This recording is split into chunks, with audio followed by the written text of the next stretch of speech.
Hi, and welcome to Carolina Varsity's Week 7 look at the South Mecklenburg 8 Conference. I'm Dale Ross. And I'm Matt Morrow, the Pet Man. And Matt, the first game we're going to take a look at is conference leading and one of our top teams in the area, West Mecklenburg, going over to play Providence. And West Mecklenburg's 5-0, 1-0 in conference.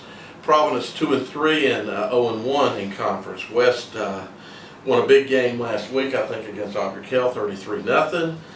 Providence kind of struggled a little bit with mistakes, and they lost to Olympic 21-7 last week.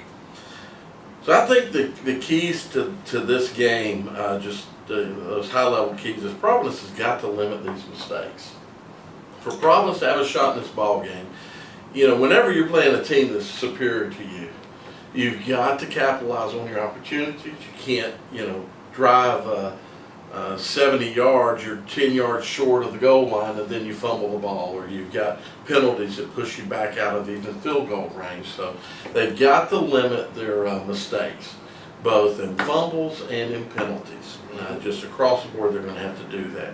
I believe also that Providence can do this. I think defensively they need to contain big plays, and I saw them with that ability this past week. Make West Mecklenburg execute more, and you've got that potential of West Mecklenburg making mistakes. So contain the big plays. I think for West Mecklenburg, kind of said it last week about putting the foot on the throat. I think West Mecklenburg's got to come out and do that and show Providence who's boss, who they are.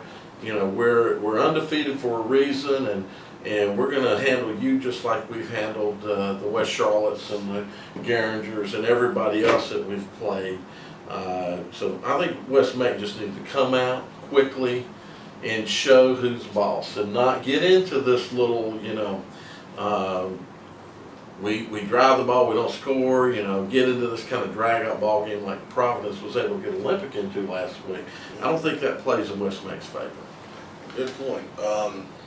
I think the key for West Meck, and I'm going to throw one in here, but the first one I want to mention is special teams.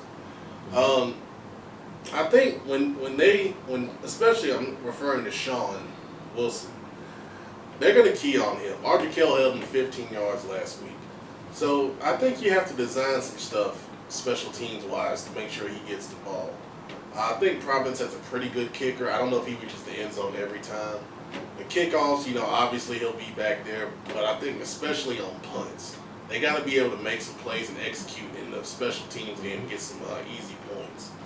Because Providence defensively has been improving. Right. So it's going to be tougher to move the ball. One other key for West Meck, I think they got to be creative with Sean. They got him in the backfield. He's got the ability to split out the receiver. They've done it in the past, and he's been active in the passing game. Maybe get him on some screens, misdirection, reverse type stuff. He can do a lot of things. So if he's being keyed on, you can use him in that way to get him the ball, and use him as a distraction to get other people involved. Van Smith been making plays at receiver. Maybe put them both on the same side, see how they treat the coverage on that. So I just move them around, see how they do, and then take advantage off of how Providence decides to play them in different spots. I think the key for Providence is you got to key the star players. Obviously, Kell did a good job of keying Sean. You got to make West Meck throw the ball. Now, they took advantage last week against Kell, and Van Smith made some good plays. But Providence has a very smart defensive coordinator in Coach Hurts. And I think what you do is maybe put 8 in the box on Sean, and then you're rolling your coverage towards Smith. That way, you're forcing the ball to go to a second option for West Meck, and that's probably Donnell Gardner, right, who can also make some plays in his own right. But what you want to do as a defense, you want to make them go to the third option. You want to take those first 2 options away and make them beat you with something that they don't want to beat you with. And I think that's what Providence has to do there. Offensively for Providence, I think you got to really grind on these guys. West Meck also has some defensive and offensive linemen that go both ways. Not as many as some other teams, but they do have a couple. I think you want to just grind on them because they're more athletic in the secondary, so it's going to be hard to make plays over the top on them. But just be patient, get first downs, and make it a close game. West Meck has been in one close game with Independence. So, maybe put some pressure on them because now they're the team being hunted and not the hunter. Right. See how they react in that situation. Like you said, are they the king? Come out and do it. But if they're in a fight, it's going to be interesting to see how they respond. Being in that expected role to win as the number 3 team in the state. I agree. I think, Matt, if Providence limits their errors, penalties, and turnovers, this is going to be a dogfight. I really believe this is going to be a tough ball game for West Mac to win. West will win it, but it's going to be a hard-fought game. That's my prediction, and I'm not going to be shocked if Providence wins the ball game.